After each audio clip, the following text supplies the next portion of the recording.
Mamta Bakliwal, co-founder and CTO of Empower Solutions, a software export house based out of India with strategic partners all over the world. I am a tech woman since last 30 years, so I guess all you young women can call me a veteran. Tech is all pervasive and has become an integral part and parcel of our life. Pre-COVID, the organizations were on a journey towards a digital business model, but pandemic has forced a dramatic acceleration. If you look at it, 67% say that they have accelerated their digital transformation strategy as a result of COVID-19. And 63% say they have increased their budgets. So, dear friends, right now is a great time to be a woman in tech, but there are not enough women in tech. I think it is very important to get more women in tech, more women in STEM, science, technology, engineering, and mathematics, as really STEM is too important to be left to men. I would really like to demystify the myths and break the stereotypes that float around for us women in STEM. Okay, the first stereotype that we see is girls don't do STEM, but I say girls do STEM. Why is it that we have that bias? See, when I was young, I never faced the famous myth of the math brain, or at any time during my education felt that this is not a girl thing, or was told that you cannot do it. In fact, I'm thankful to my grandpa and my father who used to ask me to handle all the banking tasks since 8th grade. I took up engineering long back in 1987, which was unheard of. And in a tier 2 city in India, anybody from India would really know it. But it was the wonderful upbringing of my parents who never ever curbed any of my passion and always supported me. Girls don't work in our community, and that too in STEM. And here I am.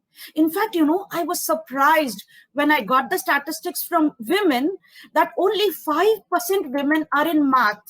Yes, that is true. And only 3% women are interested in technology careers across the world. Diving deep into it, this is the reality. There are different perceptions, but this is what across the globe this is happening. Diving deep into it, the studies show that girls lose confidence by 3rd grade.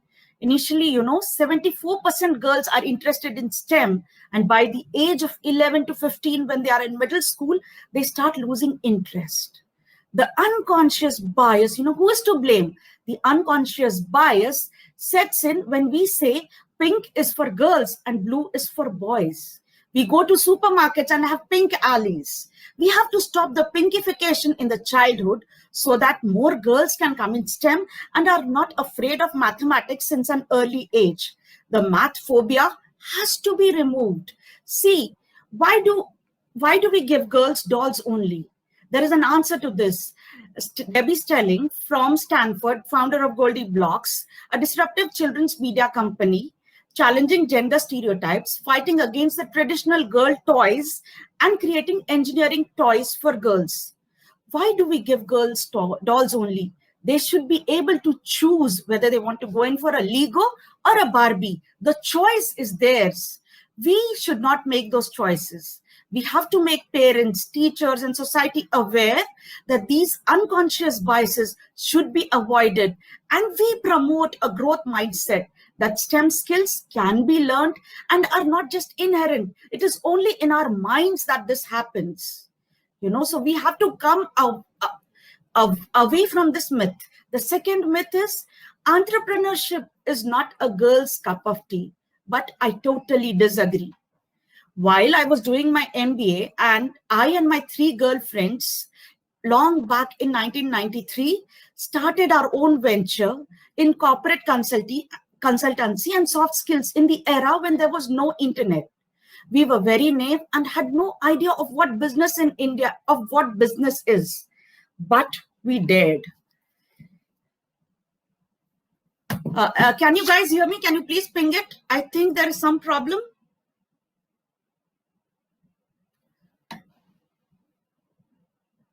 Okay, thank you.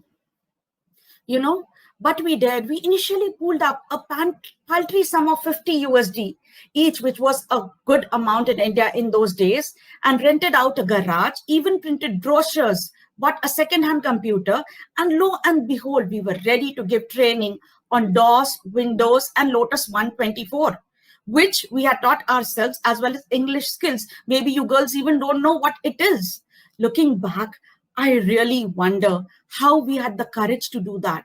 We dared to approach the corporates with all our confidence and innocence, and got our first order just based on the spark in our eyes.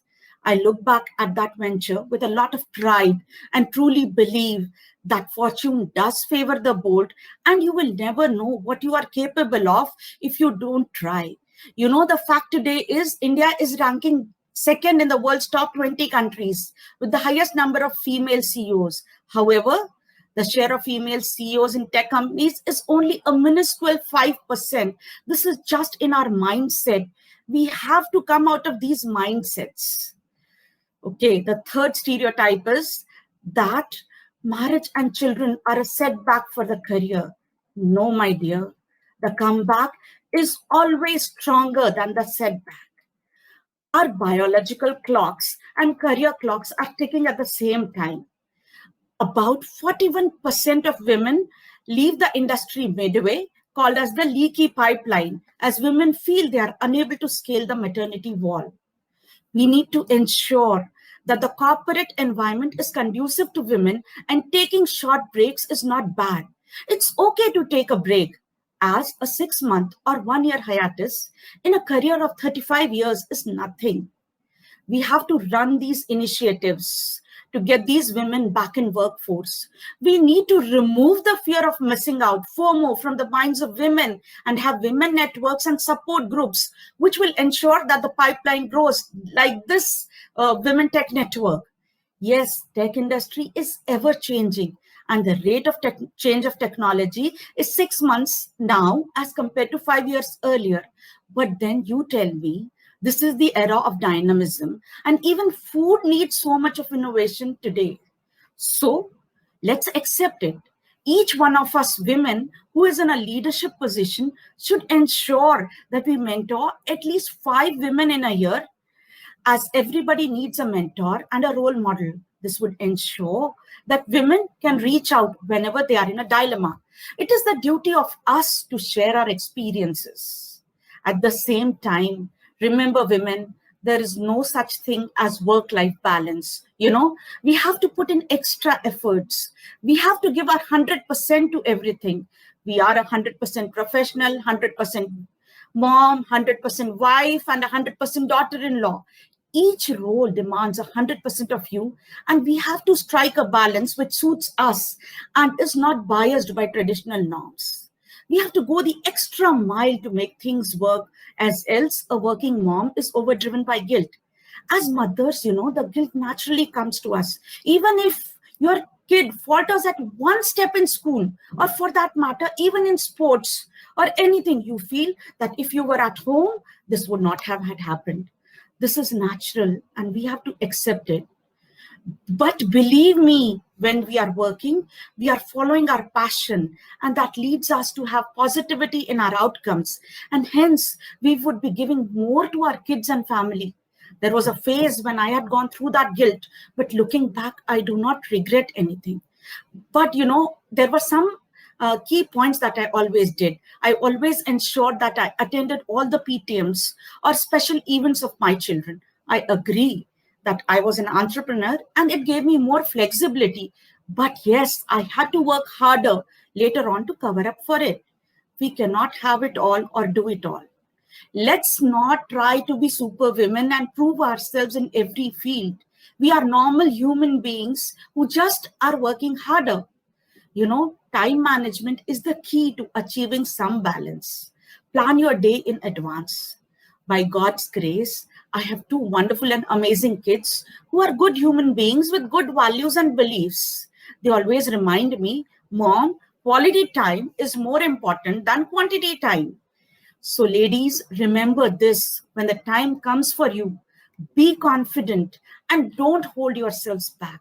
Yes, you will have to keep pace with the technology, But the brighter side to the maternity break is it makes a woman more responsible, compassionate, patient, which really goes a long way in making them or us good leaders.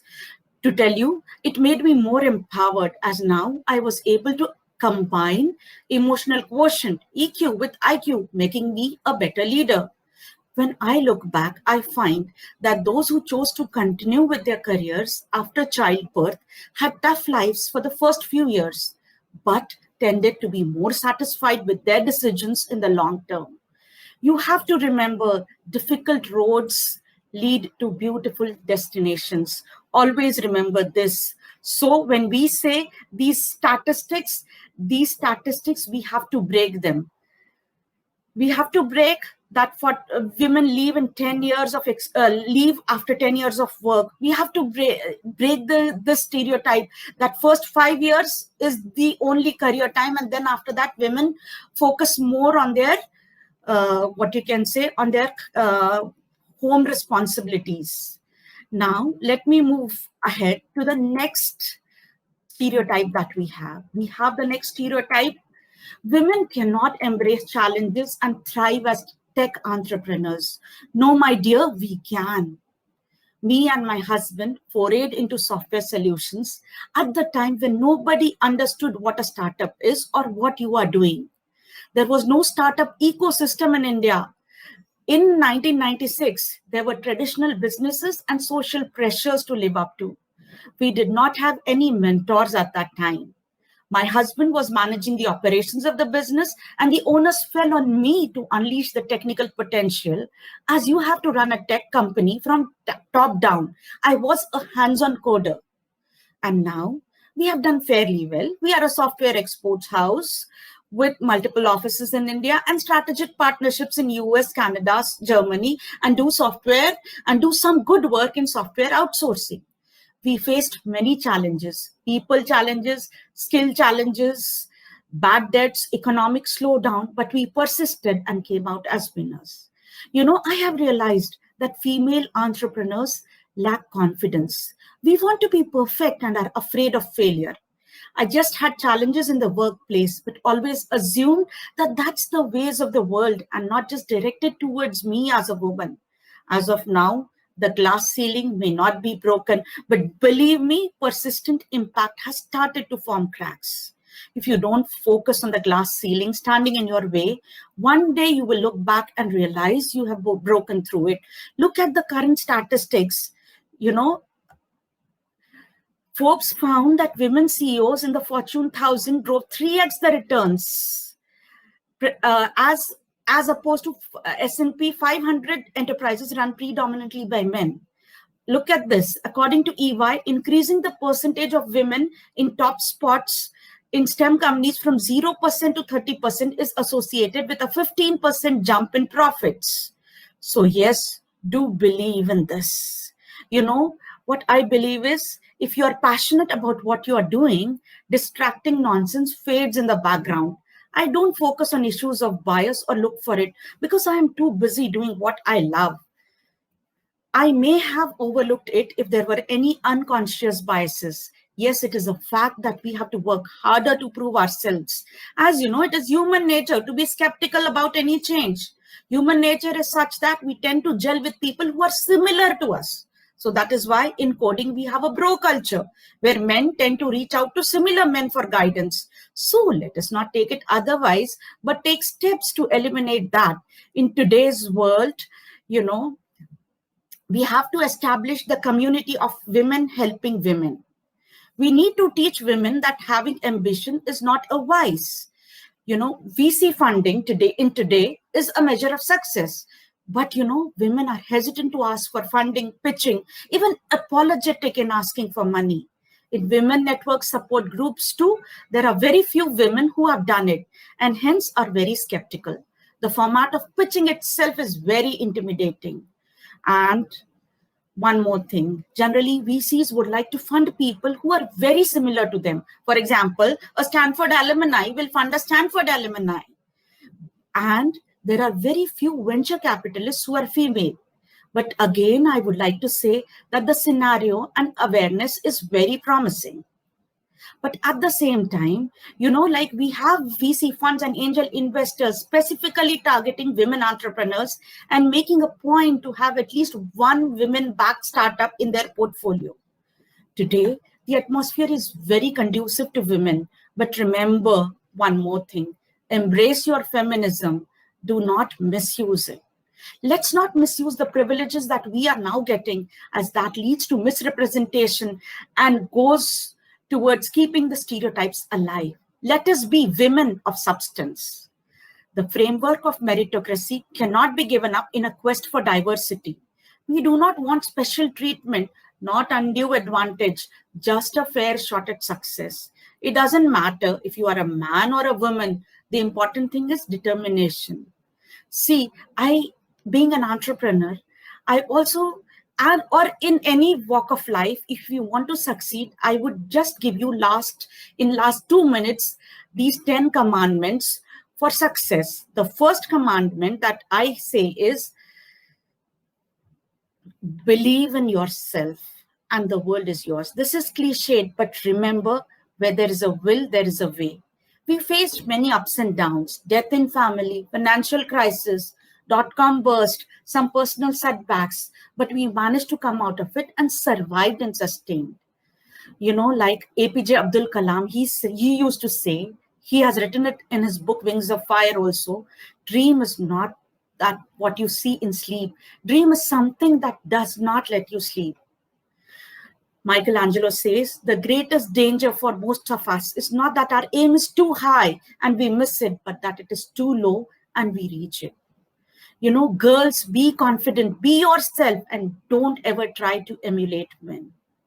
I was never afraid of anything. I am from an electronics engineering background, and I trained myself to code. I passed my Microsoft certifications when I was 8 months pregnant and had to travel to another city for giving the examinations back in 1999. We believed in ourselves and had the courage to have our own startup in tier 2 city. So let's not limit ourselves because of others' limited imagination. There is no limit to what we as women can accomplish. My second point is knowledge is power. You girls already know this. Learn to unlearn and adapt yourself to the dynamic world. Always improvise. The biggest challenge today is keeping pace with technology. But then, as I earlier said, it is there everywhere. We now have moved from conventional, online, digital to real-time and technology. From conventional databases, we have moved to NoSQL, desktops, virtual machines, cloud to serverless. AI, analytics, ML, IoT, AR, VR, blockchain. All this is everywhere. But remember, education is the passport to future. Tomorrow belongs to those who prepare for it today. Another commandment is be passionate. Do everything with your heart and soul. Love what you do. You can overcome anything if you love whatever you want to do. You have to be insanely motivated. When I was giving corporate training and I had very small kids, I used to get up at 3 in the morning when my kids were asleep to prepare for my training sessions. Yes. The fourth one is there is no substitute for hard work. That you will totally agree. Opportunities are for the takers. You have to take the opportunity, never hold yourselves back. We have to find role models. See, there was a survey wherein they said, how many of you can name a female STEM role model? People could only name one. Take intelligent, calculated risks. Be finance savvy. You have to learn, as you have already crossed the hurdle of STEM, you should also cross the hurdle of finance. The key is to sustain success always. Never be complacent. Never be, okay, don't let that inner fire die. Build relationships and trust stories. Build relationships with your customers. Commit less and deliver more. Keep that your mantra. And you will have customers who would always believe in you. Commitment to client is sacrosanct. And in the end, I would like to say, adhere to your value system. we cannot ever make any compromises on our value system, because integrity is the most valued thing. Thank you so much for giving your time to listening to me. Thanks a lot.